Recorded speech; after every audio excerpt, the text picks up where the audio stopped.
السلام علیکم۔ وعلیکم السلام۔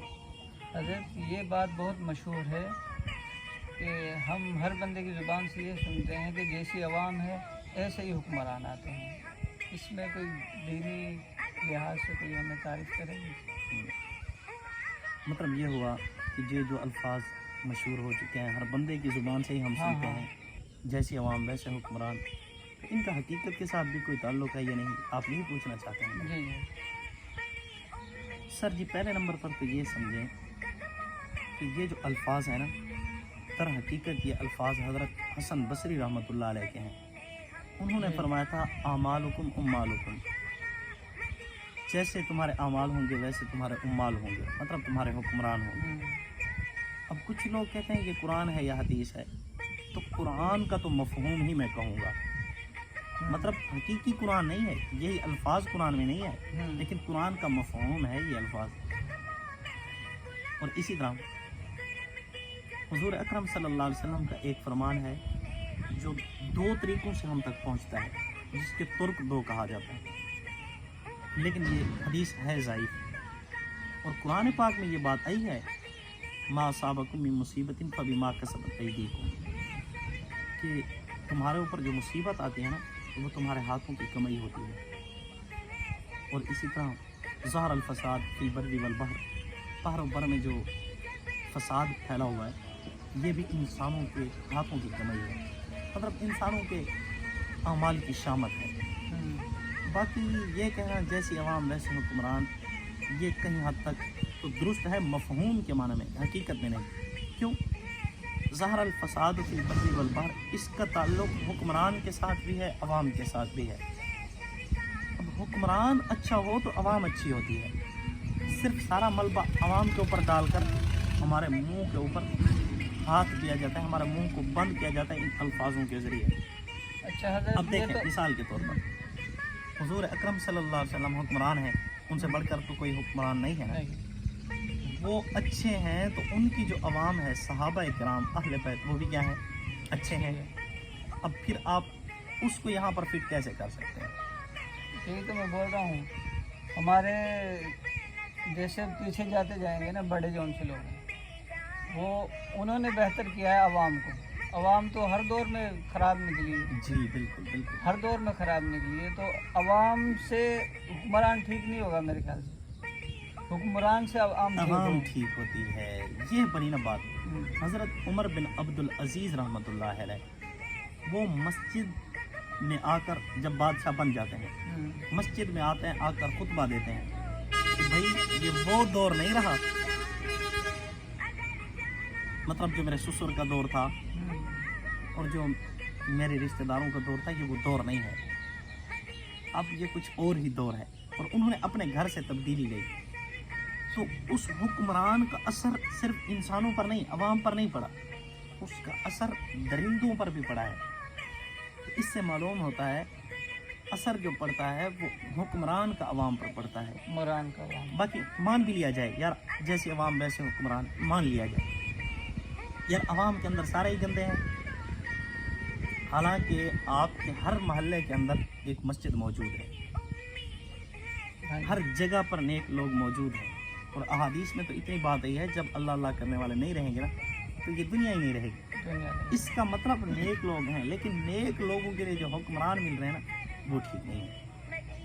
حکمران ایسے ٹھیک نہیں مل رہے نا، انصاف تو مل نہیں رہا کرتا، انصاف کسی کو مل جائے نا، وہ جو اپنے مالدار ہیں وہ تو نکل جاتے ہیں، جو غریب ہے وہ پھنس جاتا ہے۔ اور کرپشن اتنی زیادہ ہو گئی ہے کہ ہر بندہ یہ چاہتا ہے کہ یار، کیونکہ لوگ یہ حکمرانوں نے اتنا تنگ کر دیا لوگوں کو، اتنا وہ مجبور ہو گئے ہیں۔ دیکھیں اسی لیے تو حکمران بھی چین میں نہیں ہے، ہاں، سکون میں حکمران بھی نہیں ہے۔ اور یہ جو انصاف ہے نا، جس معاشرے کے اندر انصاف نہیں ہوتا نا اس معاشرے کے اندر سکون بھی نہیں ہوتا۔ اور ہمارا جو انصاف کا نظام ہے یہ نظام 143ویں نمبر پر ہے، مطلب اتنا ہم گئے گزرے، پیچھے چلے گئے۔ جی جی بالکل۔ اور جس معاشرے کے اندر انصاف نہیں ہوتا نا وہ معاشرہ ناکام ہے، پہلے آپ تاریخ میں پڑھتے ہیں کہ 600 سال 700 سال مسلمانوں نے حکمرانی کی ہے. ایسا ہے نہیں. بالکل. سلطنت عثمانیہ دیکھ لو, سلطنت مغلیہ دیکھ لو, بڑی دور کے بعد جانے کی بات نہیں ہے, جس ہاں کو یہ ابھی تو آپ گزری ہے. 1 سینچری بھی نہیں گزری. اچھا, اس کے باوجود مسلمان ہر طرف فتح کرتے جا رہے تھے. اب ساری دنیا پریشان تھی, یورپ کنٹریز پریشان تھی. انہوں نے کہا یار مسلمان تو رکنے کا نام ہی نہیں لے رہے, انہوں نے تو یورپ کو بھی سارا اپنے قبضے میں لے لینا ہے. ان کے پادریوں نے کہا کہ جاؤ دیکھ کر آؤ تمہارا عدالتی نظام کیسا ہے. یہ بڑی اہم بات ہے, تمہارا عدالتی نظام کیسا ہے. کیسا ہے؟ اگر تمہارا عدالتی نظام بہترین ہے, مطلب انصاف یہاں پر قائم ہے, تمہیں کوئی ماں کا لال بھی نہیں چھیڑ سکتا. اور مسلمانوں کا بھی عدالتی نظام دیکھ کر آؤ. مسلمانوں کا عدالتی نظام آپ کے سامنے 143ویں نمبر پر اب ہے. انہوں نے کہا کہ مسلمانوں کے پاس انصاف اب نہیں رہا. انہوں نے کہا مسلمانوں کی اب حکمرانی بھی نہیں رہے گی, یہ چلی جائے گی. تو اس لیے اگر پاکستان میں بھی انصاف نہیں ہے تو پھر کسی صورت پاکستان ترقی کی راہ پر نہیں جا سکتا. اچھا کر صاحب, یہ عوام کے لیے کیا میسیج دیں گے کہ یہ کس حد تک ٹھیک ہونی چاہیے, کہ اپنے حکمرانوں کے لیے کیا کچھ کرے, یا چناؤ اچھا کرے, ان میں کچھ ایسی نشانیاں دیکھی جائیں جو حکمرانوں میں یہ دیکھ کر ان کا چناؤ کیا جائے. دیکھیں بھائی عامر صاحب, میں تو آپ سے یہی کہوں گا کہ عوام ہر ایک کے ساتھ ہے. ہاں, پیپل پارٹی ہے, اس کے ساتھ بھی عوام ہے. پی ٹی آئی ہے, اس کے ساتھ بھی عوام ہے. جے یو آئی ہے, اس کے ساتھ بھی عوام ہے. اور اسی طرح ٹی ایل پی ہے, اس کے ساتھ بھی عوام ہے. مسلم لیگ ہے, اس کے ساتھ بھی عوام ہے. جتنی بھی پارٹیاں ہیں نا, جماعت اسلامی ہے, جتنی ہیں, سب کے ساتھ کیا ہے, عوام ہے. لیکن یہی عوام نہیں ہے تو قرآن کے ساتھ نہیں ہے. میرے خیال میں میری بات سمجھ نہیں گئی. عوام ہر ایک کے ساتھ ہے, نہیں ہے تو قرآن کے ساتھ نہیں ہے. اب عہدے بھی ہر ایک پارٹی کے پاس ہیں. عہدوں سے محروم, مطلب اگر محروم ہے اس ملک کے اندر تو وہ قرآن ہے. کیوں؟ زیادتی کی گئی ہے. قرآن کے نام پر ملک بنایا گیا ہے, اسلام کے نام پر ملک بنایا گیا ہے, کلمہ کی بنیاد پر ملک بنایا گیا ہے. آج کلمہ محروم ہے, قرآن محروم ہے, دین اسلام یہاں پر محروم ہے, اس کو نافذ ہی نہیں کیا گیا. اس کے لیے اب ہمیں یہ کرنا چاہیے کہ وہ عوام ہو یا خاص ہو, کوئی بھی ہے, اس کو چاہیے قرآن کے اوپر جمع ہو جائے. اچھا, اب جب ہم قرآن کے اوپر جمع ہو جائیں گے, اب ہمیں یہ نہیں دیکھنا پڑے گا کہ کون سی جماعت اچھی ہے. جب ہم قرآن کے اوپر جمع ہو جائیں گے اور دیکھیں گے کون ہے جو قرآن کو فالو کرنے والے ہیں, کون ہے جو قرآن کی صدائیں بلند کرنے والے ہیں, کون ہے جو قرآن اپنے اوپر نافذ کرنے والے ہیں. وہ یار کوئی اندھے تو نہیں ہیں ہم. اتنا تو ہر ایک کو نظر آتا ہے کہ یار دین اسلام کا خیر خواہ کون ہے. اچھا, یہاں پر پھر کہیں گے کہ نہیں وہ ہے جس نے نعرے لگائیں. یہی الفاظوں کے ذریعے تو ہمیں پھنساتے آ رہے ہیں. بھائی دیکھیں یہ کہ خود اسلام کے اوپر چل رہا ہے یا نہیں, اس کا حلیہ اسلام کے مطابق ہے یا نہیں. اگر نہیں ہے, جو اپنا نہیں ہے وہ کسی اور کا بھی نہیں ہے, یہ بات غلط ہے. تو اس کے لیے ضروری ہے جو اسلام کا نعرہ لگاتے ہیں, پھر وہاں پر ہماری عوام بھی یہ مشہور کر دی کہ یہ مذہب کارڈ استعمال کر رہے ہیں. او بھائی اللہ کا خوف کریں, خوف خدا کھائیں. کیا کر رہے ہیں آپ؟ مذہب کارڈ وہ استعمال کر رہا ہے جو آپ کو دین پر لا رہا ہے, حالانکہ مذہب کارڈ پر تو ملک بنایا گیا ہے.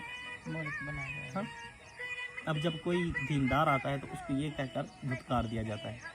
یہ بہت زیادہ مشہور ہے. یہ اپنے مولویوں کو کیا کام ہے سیاست, یار عجیب کتنی بات ہے. اچھا, یہ بات بھی سمجھنے کی ہے کہ لوگ مولویوں کے دشمن ہیں کیوں, کہ مولویوں کا سیاست کے ساتھ کیا تعلق ہے. اس کے پیچھے ایک پس منظر ہے جس سے پردہ اٹھ جائے تو عواموں کی عقل سے بھی پردہ اٹھ جائے گا, عوام کو حقیقت سمجھ آ جائے گی. اس کی میں مثال دیتا ہوں. حضرت سید عطا اللہ شاہ بخاری رحمۃ اللہ علیہ, جنہوں نے ختم نبوت پر کام کیا, انہوں نے ختم نبوت کے نام پر 10,000 بندہ راوی کے اندر کیا کروایا, شہید کروایا. راوی نے سرخ چادر پہنی ہے شہیدوں کے خون کی, لیکن اس کے باوجود قادیانیوں پر ٹک کے برابر بھی اثر نہیں پڑا. لیکن جب 4 سیاسی عالم اسمبلی میں چلے جاتے ہیں تو ان کو چپیٹ سیاسی علماء کی طرف سے لگتی ہے، ان کو کافر قرار دلوانے والے یہ سیاسی علماء ہیں۔ اب مثال کے طور پر یہ MQM کی طرف سے نا پیچھے آواز اٹھائی گئی تھی کہ جی ملک کے ساتھ نا یہ جو اسلامی لفظ ہے نا، اسلامی جمہوریہ پاکستان، یہ اسلامی ہٹا دیا جائے۔ اس وقت پھر آگے علماء کرام بیٹھے تھے، بھلے ان کے پاس 4 سیٹیں ہوتی ہیں، انہوں نے کھڑے ہو کر کہا کیوں ہٹایا جائے؟ تو یہ کیا بن گئے؟ آڑ بن گئے۔ اب یہاں پر ایسے ہی مثال کے طور پر جب دیکھا قادیانیوں نے کہ ہماری دال پاکستان میں گلنے والی نہیں ہے اور پاکستان کی اسمبلی نے متفقہ طور پر ہمیں کافر قرار دے دیا ہے، انہوں نے وہاں پر جا کر بیٹھ کر یہ کہنا شروع کر دیا کہ مولوی تو ہونا چاہیے پر سیاسی نہیں ہونا چاہیے۔ سیاسی نہیں ہونا چاہیے۔ تو مولوی کا سیاست کے ساتھ کیا تعلق؟ پھر یہ مشہور کر دیا مولوی کی دوڑ تو مسجد تک۔ تو انہوں نے کہا ہے کہ مولوی تو ہو، تبلیغی بھی ہو، چل جائے گا، مدرس بھی ہو چل جائے گا، خطیب بھی ہو چل جائے گا، یار یہ عوام کو مارتے رہیں، عوام کے پاس رہیں، لیکن حکمرانی میں نہ آئیں۔ حکمرانی میں آئیں گے تو ہماری عیاشیاں روکیں گے، بڑی بات ہے، عیاشیاں روکیں گی، عیاشیاں روکیں گی، پروٹوکول روکیں گے۔ اور اگر یہ حکومت کے اندر آ گئے، انہوں نے پروٹوکول ختم کر دینا ہے۔ یہی تو وجہ ہے نا، ملا ہیبت اللہ نے کیا کہا ہے؟ وزیر کی تنخواہ مزدور کی تنخواہ کیا ہوگی؟ برابر ہوگی، یہ اس نے کہا ہے نا۔ جب یار کسی معاشرے کے اندر ایسے حکمران آ جاتے ہیں تو کیا خیال ہے، انڈیا والے کہیں گے کہ ہمیں مودودی چاہیے، مودی چاہیے؟ نہیں کہیں گے۔ پھر تو کیا ہے، ساری دنیا کہے گی اسلامی نظام چاہیے۔ اگر ایک مولوی آ جاتا ہے نا، مولویوں کی بھی پھر پیچھے لائن لگ جائے گی، کیوں؟ امن آ جائے گا، خوشحالی آ جائے گی، لوگ کہیں گے کہ نہیں ہمیں تو اسلامی اس کے نظام لیے چاہیے۔ کس چیز کی ضرورت ہے؟ مولوی کو ہم کس حد تک سپورٹ کریں، کیسے اس تک؟ دیکھیں یہ عامر تو صاحب، خالی دعاؤں سے تو کام نہیں ہوگا۔ دعاؤں سے نہیں، بالکل نہیں۔ آج کل یہ حقیقت ہے کہ ہم نے نا تلواروں کو بیچ کر مسلح خرید لیے ہیں، ماشاءاللہ خیر۔ یہ جو بڑی غلطی ہے۔ ہمارا دیندار طبقہ بھی اکثریت وہ ہے جو نہیں چاہتا کہ مولوی آئیں، یہ بھی حقیقت ہے۔ ہاں وہ کہتے ہیں یہ جذباتی ہوتے ہیں، یہ وہ کرتے ہیں۔ اب یار ایک دفعہ تو اس جی تقریباً میری عمر 30 سال ہو گئی، کبھی میں نے حکومت میں مولوی نہیں دیکھا، اور آنے بھی نہیں دیں گے سر جی۔ اگر میں یہی تو عرض کر رہا ہوں، مولوی آ گئے تو خوشحالی آ جائے گی، مولوی آ گئے تو امن آ جائے گا۔ ملا عمر نے نہیں اعلان کیا تھا کہ سڑک پہ گاڑی کھڑی کرو، سو جاؤ، کوئی چیز چوری ہو گئی یا تمہاری گاڑی کو نقصان ہوا، میں ذمہ دار ہوں۔ یار 22 لاکھ مربع میل کا حکمران اینٹ رکھ کر کیا ہے، ایک درخت کے سائے کے نیچے سو جاتا ہے۔ درخت کے اوپر اگر پتے نہیں ہیں نا تو اپنی جو چادر ہے نا، چادر، اس چادر کو درخت کے اوپر ڈال کر نیچے سو جاتا ہے۔ وہ یہ الفاظ کہہ رہا ہے، اگر میرے دور خلافت کے اندر کتا بھی فرات کے کنارے پر مر رہا ہے تو میں اس پہ کیا کروں گا؟ جواب دوں گا۔ جواب دوں۔ یہاں پر انسان مر رہے ہیں، یہاں پر انسان اپنے گردے بیچ رہے ہیں، انسانوں کا تو خون پیا جا رہا ہے اس سے جی، خون پیا جا رہا ہے۔ سر جی میں آپ کو بتاؤں، ایک شخص نے نا گھر کا چولہا جلانے کے لیے نا اپنا خون بیچنے کے لیے ہاسپٹل گیا ہوا تھا، اور یہ جھوٹ ہو تو جھوٹے پہ لانا تھا۔ خون بیچنے کے لیے، گردہ تو کوئی ایسے لیتا نہیں ہر ایک کا، لوگوں نے گردے بھی بیچے ہیں۔ آج امت کا کون لیکن یہ بھی تو حقیقت ہے نا کہ ہم اچھے حکمران چاہتے بھی تو نہیں ہیں، ہماری عوام بھی نہیں چاہتی۔ یہ جو حکمران ان کے سینوں میں دل نہیں ہے گر صاحب؟ دیکھیں سر جی، دل تو ہیں، لیکن انہوں نے جو بھوک اور پیاس ہوتی ہے نا اس کو نہیں دیکھا ہوا انہوں نے، بڑی بات سمجھے۔ اب یار میں کسی کا نام نہیں لینا چاہتا، جو موجودہ دور کے حکمران ہیں یا گزر چکے ہیں، یہ وہ سب ہیں جو شاہی خاندانوں سے تعلق رکھتے ہیں، جن کے باپ ابا و اجداد شاہانہ زندگی گزارتے آ رہے ہیں۔ ان کو کیا پتہ بھوک کیا ہوتی ہے، پیاس کیا ہوتی ہے۔ دعوے تو بڑے بڑے کرتے ہیں، ہم اپنے کپڑے بیچ دیں گے، ہم یہ کر دیں گے، ہم وہ کر دیں گے۔ سر جی انہوں نے کیا بیچنا ہے؟ انہوں نے غریبوں کے کپڑے بیچ کر اپنے کیا ہے عمدہ کپڑے لینے ہیں، انہوں نے کبھی بھی کپڑے نہیں بیچے۔ اور اپنا سارا مال وہ باہر لے جاتے ہیں۔ دیکھیں اس سے ہمارا اس سے ہماری کوئی غرض نہیں ہے کہ وہ اپنا مال کہاں ہی لے جائیں، جہاں لے جائیں لے جائیں۔